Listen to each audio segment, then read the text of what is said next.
Hello everyone and welcome back to Let's Play Pokemon SoulSilver. In the last part, we reached Blackthorne City after going through the Ice Path, and now we've entered a cave just south of it. Welcome back to Dark Cave, the very same Dark Cave we explored to get Kenny as early as, what was that, like part 2, part 3? Now that we have not only Flash, but also Surf, Strength, and Rock Smash on us, because I believe I currently have both Rocky and Scott in the party, we can fully explore this place and grab the items that are in here. Not that there's anything super important, though there are new Pokemon like Wobbuffet, for instance. Wobbuffet is a pure Psychic type, so it's weak to Bug, Ghost, and Dark. High HP stat, but the rest of its stats are very low, but it does have a notable focus on defense outside of its HP. The big thing with Wobbuffet is its entire gimmick is being counterattacking. Its main ability prevents you from fleeing from a battle with one in it, but the main moves it learns throughout either leveling or evolution from its baby form introduced in Gen 3 is countering physical moves, countering special moves, preventing status ailments, or Destiny Bond, which if you knock it out the same turn it uses that, the Pokemon you're using will also faint, or vice versa. This Pokemon can lead to some pretty interesting plays casually. I believe it's been banned competitively for years now on like official circuits. It can be pretty fun to use if you especially know what the movesets the Pokemon you're going up against are like. With that said, not really my vibe to use on a main story playthrough. I believe I've done at least a playthrough or two each of Gen 2 and 3 in their initial forms where I've used the Wobbuffet line, because I do generally think that the counter moves were more useful back when physical or special was tied to the type of move. Now that you gotta think about sub-varieties of moves within types, it gets a little trickier to use that Pokemon in a consistent way unless you have all the moves of a Pokemon gym or the trainers along the way relatively memorized. On the other hand, if you're suffering in a battle and you have Wobbuffet after the last choice, you'll probably know what moves they're running out of PP for and can probably make educated guesses from there. False Swipe's interesting.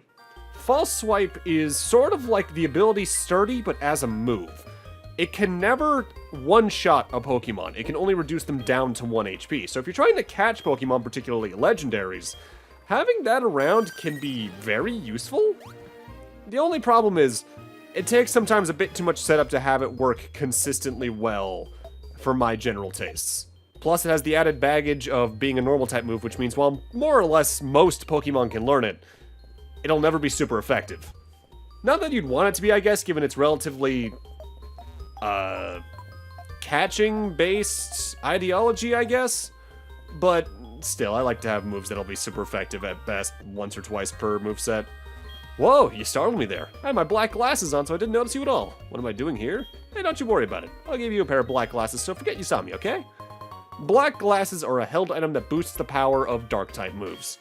Which means for my general current learn sets, I believe more or less only Bite and Crunch. Admittedly though, with the team setup I got going on here, Dark type isn't a type I really need, because most of the things that Dark is super effective against, I have other ways of doing super effective damage anyway. For instance, Ghost type usually. But it's good to have a Dark type move around here or there for the times you really need it. And once we enter this door, we're back on the lower portion of Dark Cave. This is where we actually met Kenny all the way back when, just far to the west. This water here is what you needed Surf to get over. And while you can use this as a shortcut-ish between Blackthorne City area and Violet City area, although you could just use Fly as well and that'd probably be faster, there's also an eastern portion of this area of the cave, and you can access that as soon as you have both Strength and, Rock Smash available to you. Surf just removes the need to have a Rock Smasher around. The weird thing is, there's not really much point to doing that at that point anyway, because you really can't access anything super new by going to the east. There's a part of a route we've been to before you'll be able to access doing it, but there's not really any super necessary items around there either.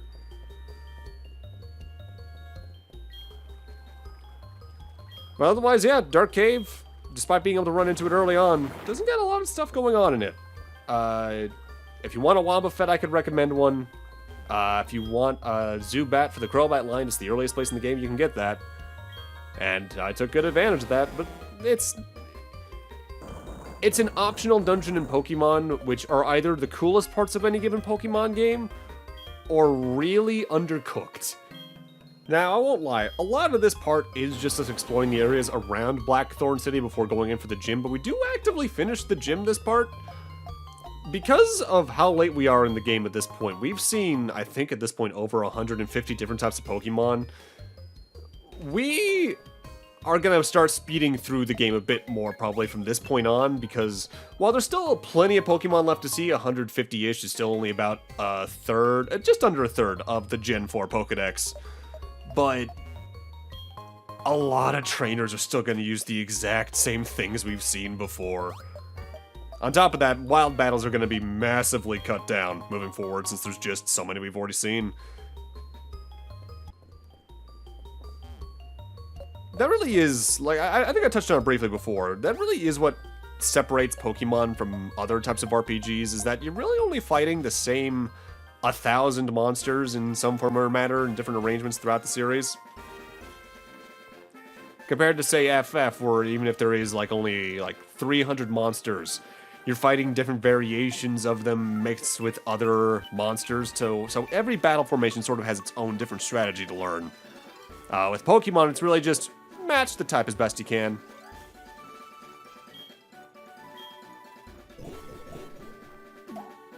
I believe I just noticed something I actually forgot to do later down the line. I might need to record that in case I did. Oh well. More on that, later. Way later. But yeah, now we're in route, I believe this is route 46.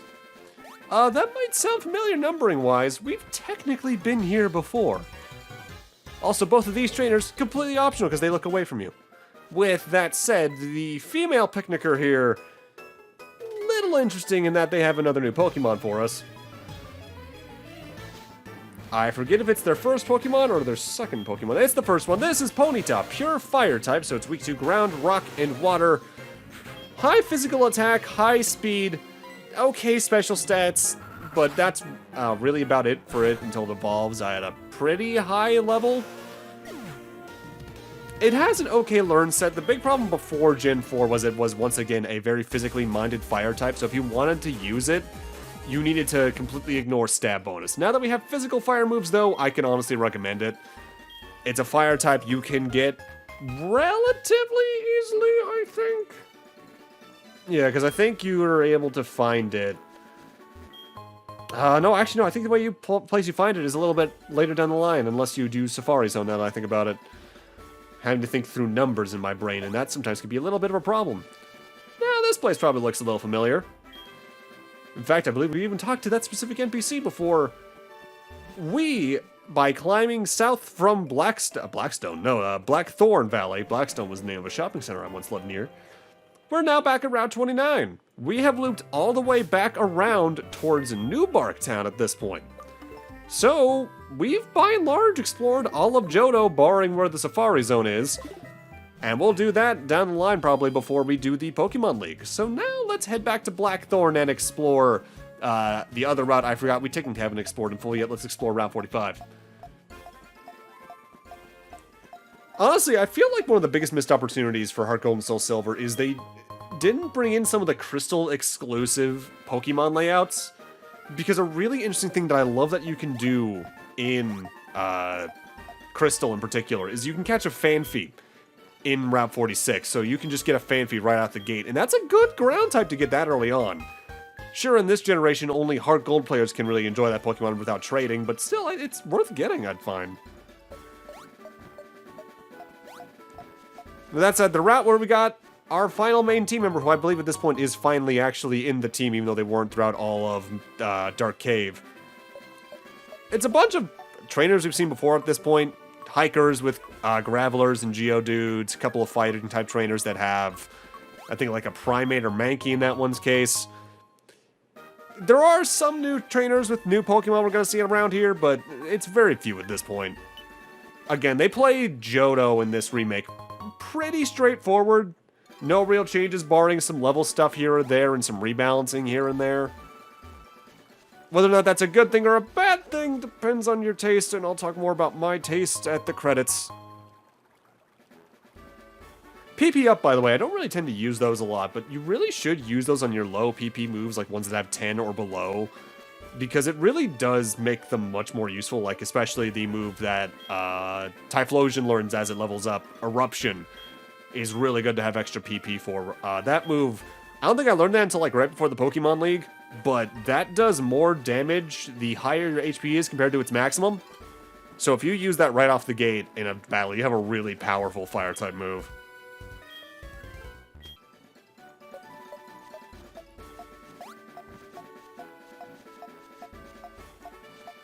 It is a little bittersweet that Johto's almost done. I don't know why, even as a kid, reaching any kind of late-game gyms always just feels a little bittersweet.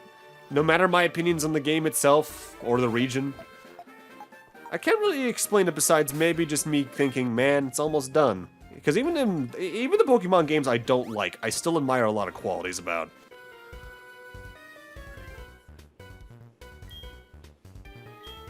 Oh, also, a speed-up theme for this part is the virus-busting theme from Mega Man Battle Network 2. I love that soundtrack so much, absolutely one of my favorites.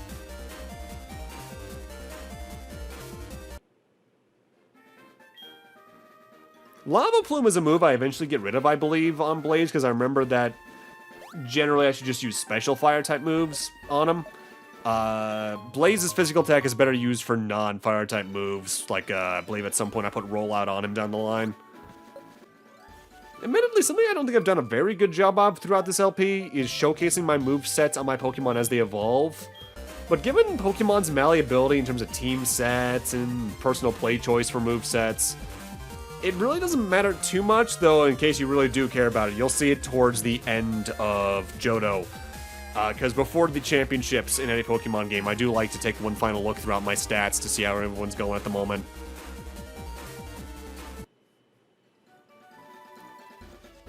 Now, something I also want to take note of. I believe at this point in the game, if you fought every single trainer in Johto, barring the ones I still haven't, namely to the west of Cianwood, you've, by and large, gotten all the important Pokegear numbers at this point that you could have. A lot of the evolution stones that were added into Gen 3 and 4 aren't available through Pokegear until after the championship. So you don't need to worry unless you really are looking for a specific Pokemon, like if you somehow got yourself something that needs like a shiny stone or a Dawn stone. Now, this particular trainer is interesting in that they use the entire Geodude line, and I do mean the entire Geodude line, because his third and final Pokemon is Golem. This evolves from Graveler when traded. Still a rock ground type, so it is still very weak to fighting ground, steel, water, grass, and ice. Water and grass are 4 times weaknesses. High physical stats, especially high defense, but again, because of rock ground's particular typing, a lot of the moves and things it's weak to, particularly water and ice, are special type, and therefore low special defense can be kind of a tough sell on Pokemon like it. But that's it, it has an okay learn set, it's a good defensive tank, you can use it well if you set it up right, or are smart about switching out, or what Pokemon might have water type moves. It's more so, once again, a matter of personal preference. Also, that was all the Pokemon we could find on that portion of the route. There's one more down here, though. Maybe 2 more, even. I forget if there actually is. And this one's also interesting, because they have yet another new Pokemon. In particular, he has Pidgeot, or I guess Pidgeot. This is the final evolution from the Pidgeline, evolving from Pidgeotto at level 36. Normal flying type, so it is weak to rock, electric, and ice, immune to ground and ghosts. It's kind of fast, but it doesn't really have any super standout stats. It's relatively balanced and a good 3rd tier Pokemon with a good learn set. I've used them plenty of times throughout my adventures in Kanto. It's usable. But he also has another new Pokemon. This is Electabuzz. Pure electric type, so it's weak to ground. Electabuzz is very fast and has very high attack stats on top of that. It being a pure electric type also means that while it doesn't have a lot of things it's really good against offensively, its defenses are pretty good, thanks to the lack of super effective things against it. I could recommend using one of them if they weren't kind of hard to find depending on the game they're in. Like, let me think. I think here in Heart Gold SoulSilver, Barring uses of the Safari Zone, you once again can't get them until after the final boss. But now it's time for us to actually explore Blackthorne City in more depth, because that's all the trainers down south. And in particular, it's time for us to go into the gym, which, as these particular trainers are talking about, is kind of a hard area. In fact, I'd argue this is a very difficulty spike-y gym. Yo, champ in the making! The gym has unstable footing. Keep your Pokemon in the Pokeballs. Now, Claire uses the mythical and sacred Dragon-type Pokemon. You can't damage them very easily, but you know, they're supposed to be weak against Ice-type moves, as well as Dragon-type moves. They didn't get a real good counter in Fairy-type until Gen 6, unfortunately, meaning this gym can be a bit of an uphill battle. And you could have a Dragon-type at this point if you actually did the game corner stuff with Voltorb flip over and over again. I really don't think that's worth your time, though, unless you're going for Pokedex completion earlier. And here's the Pokemon you can even get there. This is Dratini, pure Dragon type, so it is weak against Ice, Dragon, and eventually Fairy. Dratini is the de facto Dragon of the early gens. Kind of balanced stats with a slight focus on physical attack that just gets much better as it evolves. With that said, Dragon types also usually have extremely high experience goals for their evolutions, so in the case you're raising one of these, it's probably going to be a while before you max it out. In fact, if memory serves, in the case you actually buy a Dratini at the game corner as early as you can, it probably won't even be fully evolved by this point.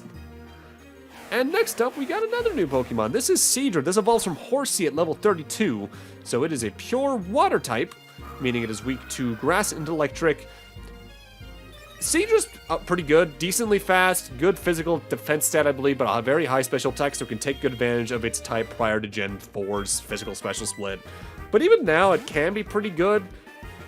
Its next evolution, though, that they added in the original Generation 2 is absurd. The big problem is that it's once again a trade evolution, and it's one of those that needs to be holding a specific item when you trade it, so you need multiplayer in some form to get it. Sometimes they do a good job at making second stage Pokemon useful in trade evolution lines.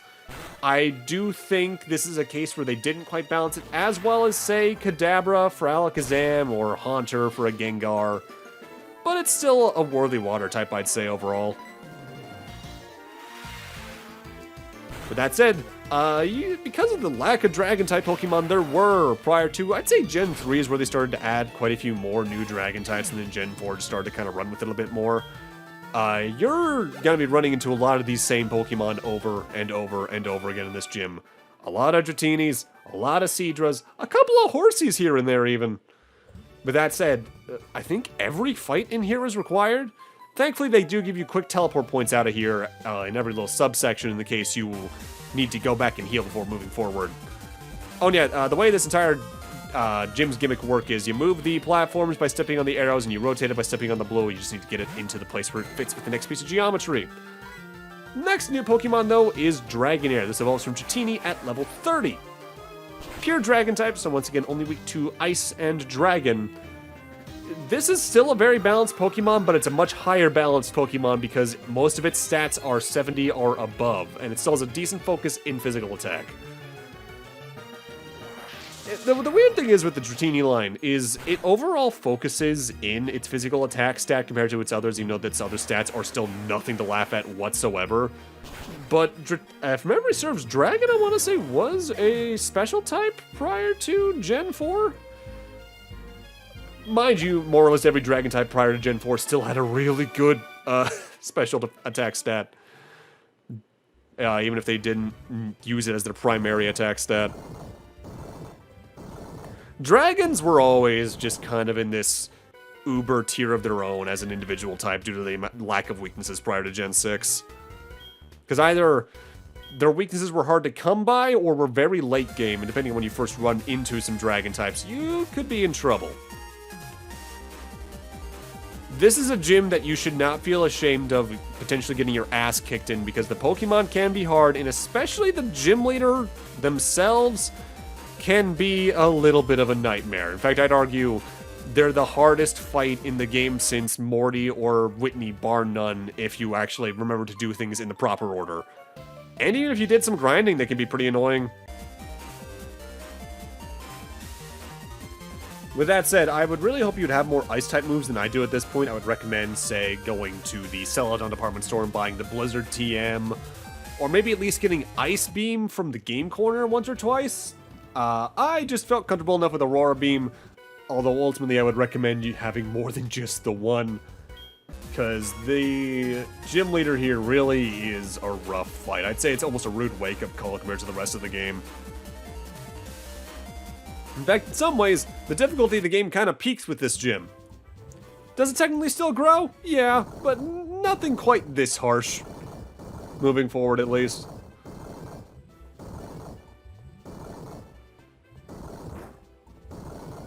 But once we get this platform into place, it's time for the gym leader. Hello! I am Claire, the world's best Dragon-type master. I can hold my own against even the Pokemon League's Elite Four. Do you still want to take me on? Fine, let's do this. As a gym leader, I will use my full power against any opponent. Claire is rough. Most of her team isn't too bad. It's just the major standout here is one of the hardest Pokemon to fight in the franchise until Fairy-type was added, really. Starting off, her Gyarados, though, has Intimidate for its ability, Bite, Twister, Dragon Rage, and Dragon Pulse. Get used to Dragon Pulse, it's more or less her signature move. Dragon Rage isn't too bad because that does a set 40 damage, but if you have low HP Pokemon, that can be kind of bad. Dragon Pulse is just a very high-power dragon move that doesn't miss very often. If at all, I want to say its accuracy is 100, barring the use of items like Bright Powder. So, be careful! Next up, though, and by the way, this fight is the first one I'll probably note, I do have the experience share on Kuro right now, just so she can gain some extra experience along the way. Next out, Claire is sending out one of her 2 Dragonairs. Both have Shed Skin as their ability, so they can randomly cure themselves of status ailments. One of them has Thunder Wave Slam, Aqua Tail, and Dragon Pulse. The other one has Thunder Wave Slam, Fire Blast, and Dragon Pulse. So they try to kind of cover some bases there with either a very high power water move or a very high power fire move. Both of which kind of rough to deal with ice types, with ice type moves rather. Thunder Wave especially is also really annoying because your best ice type user might get paralyzed here, and that can be pretty rough.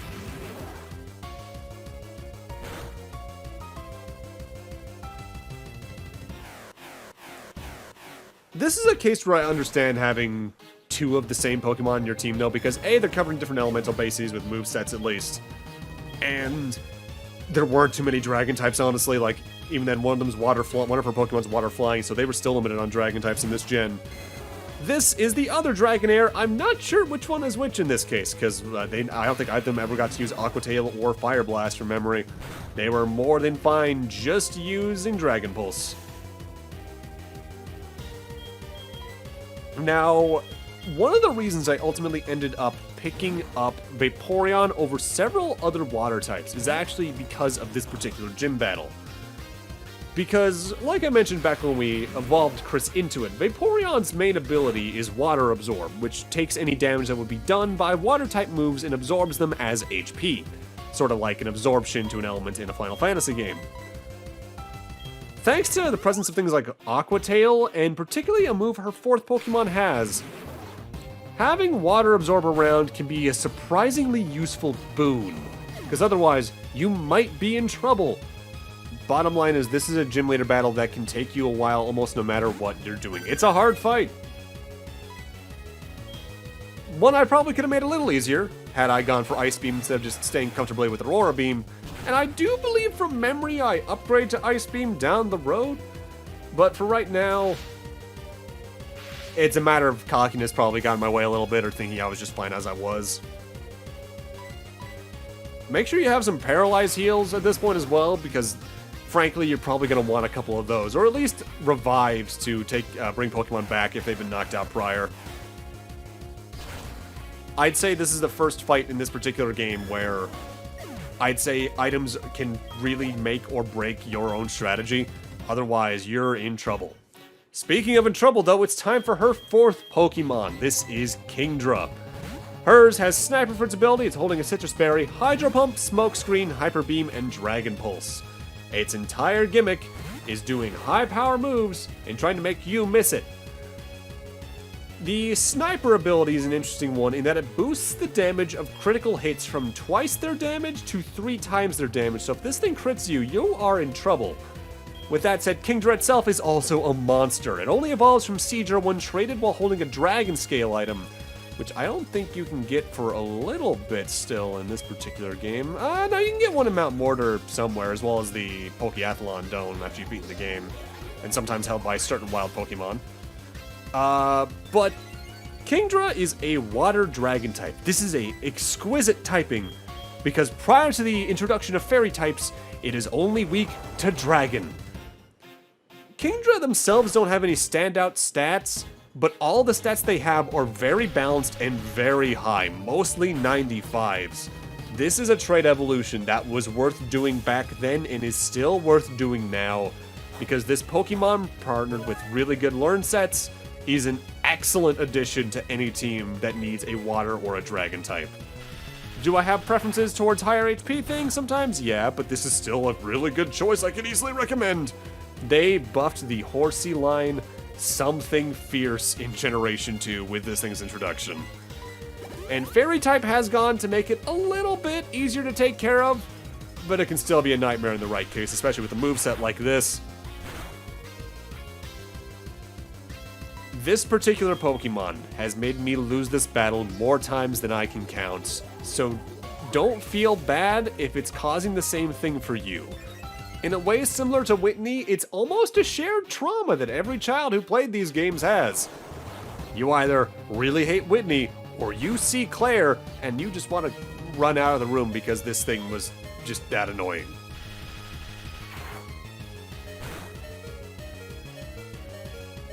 With that said, right movesets, right luck with some hits, and hopefully, Kingdra will go down pretty quickly. And also, in my case, just barely.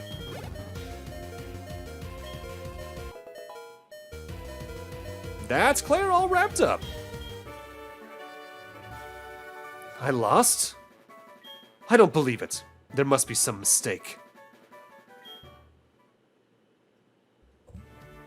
I won't concede this. I might have lost, but you're still not ready for the Pokemon League. I know. You should take the Dragon Master Challenge. Behind this gym is a place called Dragon's Den. There's a small shrine at its heart. Go there.